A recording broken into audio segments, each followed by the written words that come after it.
Eu confesso que eu relutei, mas eu tô aqui hoje para fazer um vídeo para vocês sobre o C# com o ChatGPT. Será que realmente o ChatGPT consegue entender código C# e indo muito mais além, consegue nos retornar APIs? É isso que nós vamos ver no vídeo de hoje. Então fica aqui comigo no vídeo e bora lá.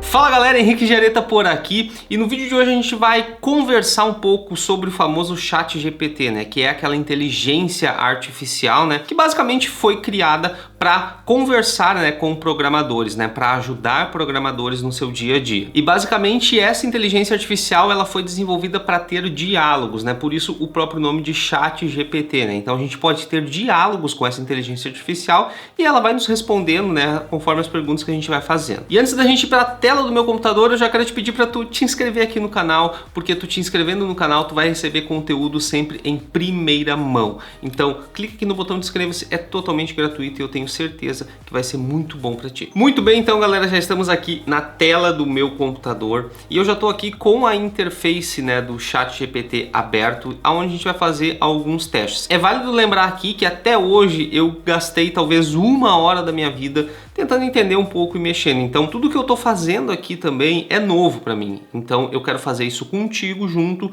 porque daí a gente pode ver como é que tá se comportando, né? O que a gente pode fazer, como que a gente pode extrair o melhor resultado dentro do ChatGPT. Então por que eu decidi trazer esse vídeo? Por que eu decidi colocar o C# aqui dentro para fazer alguns testes? Porque quando eu abri a interface do ChatGPT, eu percebi essa pergunta já pré-definida, né? Como eu faço um HTTP request em JavaScript? Então eu pensei, bom, se ele já tem essa pergunta pré-definida, é porque é uma pergunta que talvez muitas pessoas façam. Mas e se eu trocar o JavaScript pelo C#, né? E se eu fazer alguns testes com o C#, talvez usando esse contexto ou talvez algum outro contexto? Foi exatamente por isso que eu resolvi trazer esse vídeo aqui para vocês. Então vamos lá, a primeira coisa que eu vou pedir para ele é realmente para ele me escrever um código C#.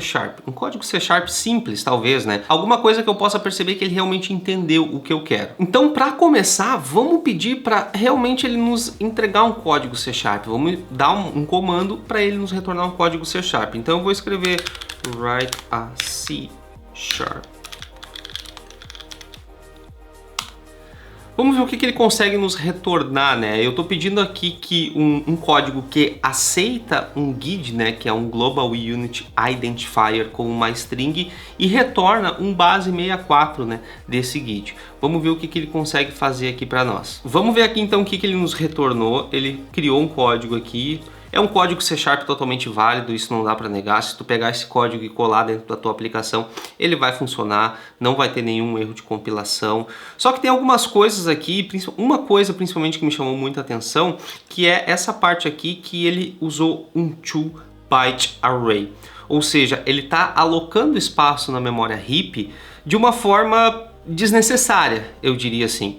Então, o que a gente pode fazer aqui para melhorar, né? Eu sei que tu pode agora estar com dúvidas, né, sobre, Henrique, o que é uma memória heap, o que é uma memória stack, né? Qual que é a diferença?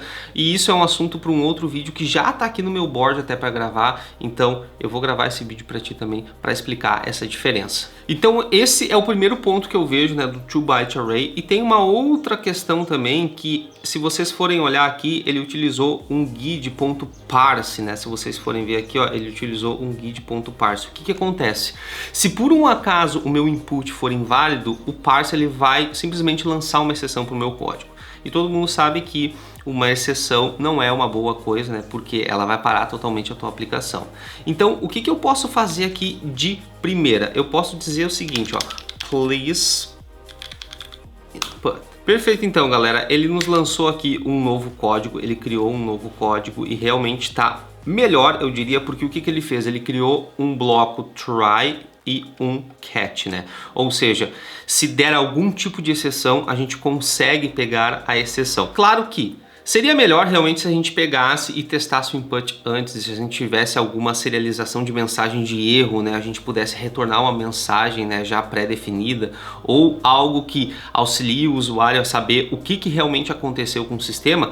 Poderia, mas o bloco try-catch também já resolve o nosso problema, que foi o que ele colocou aqui. Perfeito, então agora o nosso segundo ponto é realmente pedir para ele dar uma melhorada nessa questão da alocação de memória. Então eu vou escrever aqui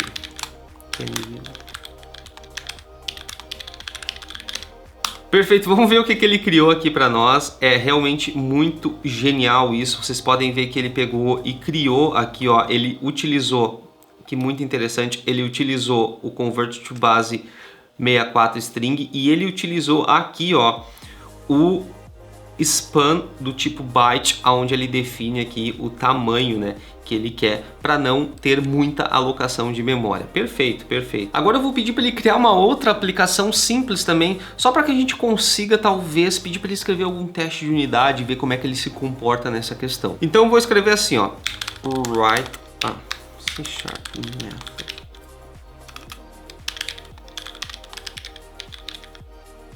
Pedi para ele criar então uma simples aplicação que vai me retornar bom dia, boa tarde, boa noite, dependendo do período, né, do dia. Então vamos ver o que ele vai escrever aqui para nós. Perfeito, então galera, ele acabou de criar aqui e olha só que interessante, né? Ele simplesmente criou um método chamado getGreeting e nesse método ele pega a hora do dia, né, a hora que estamos, né, um datetime.now.hour. Lembrando que o datetime tu pode pegar o dia, mês, né? Que tu quiser, tu pode formatar a tua data, então realmente é uma saída muito válida. E simplesmente aqui, ó, ele faz o teste, né? Se for maior ou igual a 5 e menor que 12, vai ser bom dia. Se for maior ou igual a 12 e menor que 18, vai ser boa tarde. Se não, boa noite. Perfeito, perfeito. É um código C# totalmente válido. Agora então vamos criar um teste de unidade para esse método para ver como que ele se comporta, né, na questão de criação de teste de unidades. Então eu vou escrever write unit. Perfeito, então ele utilizou o fact aqui para criar os testes, né? Ou seja, isso significa que ele vai ter um teste para quando for bom dia, ele vai ter um teste para quando for boa tarde e provavelmente ele vai ter um teste aqui para dizer quando é boa noite. Perfeito, super normal, né? É um teste também totalmente válido, né? No C#, tá? Mas vamos melhorar isso aqui um pouco, né? Ao invés de usar o fact, vamos utilizar o theory aqui dos testes para ver como que ele se comporta. Now use theory feature.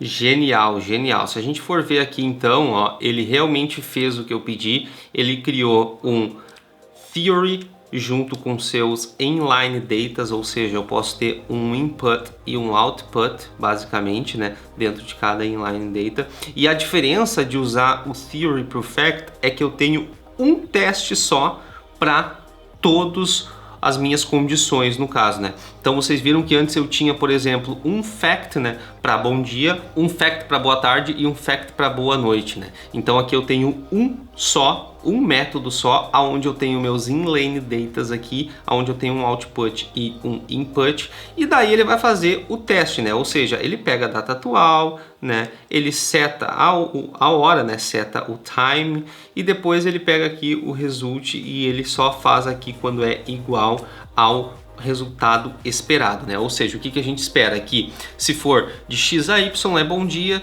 se for de A a B é boa tarde e se não for isso vai ser boa noite. É exatamente aqui o que esse teste faz. Eu realmente achei fantástico, assim, eu realmente fiquei um pouco surpreso com a qualidade da entrega, digamos assim. Lógico que, né, se a gente for pegar e ver, essa ferramenta é uma ferramenta que veio para nos auxiliar, né? Muitas pessoas pensam que os desenvolvedores vão ser substituídos e tal, mas eu não acredito muito nisso. Eu acho que essa ferramenta é uma ferramenta igual, digamos assim, né, em termos de complexidade ao GitHub Copilot, né, que a gente teve o lançamento dele também, né, já faz um tempinho, mas a gente teve o lançamento dele, que é uma ferramenta que auxilia nós, né. Não sei se vocês lembram do GitHub Copilot, mas é aquela ferramenta que quando tu tá no código, tu digita um if e automaticamente ele já meio que interpreta a tua regra de negócio e te dá ali uma sugestão, né, do código que tu pode escrever. Então, com essa ferramenta que eu mostrei para vocês hoje, é realmente similar, eu diria. É uma ferramenta que veio para nos auxiliar, é uma ferramenta que ajuda muito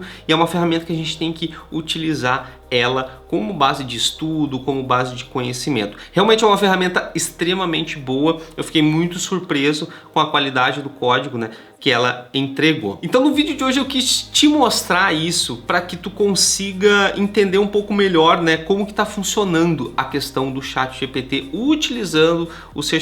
Lógico que o ChatGPT a gente pode utilizar para N outras ferramentas, né, para N outras funções, mas aqui eu quis te trazer o C#, né, para nós ver o que ele está retornando. Eu espero realmente que tu tenha gostado do vídeo, muito obrigado por estar comigo aqui até o final do vídeo. Eu te vejo no próximo vídeo, fica bem e até mais.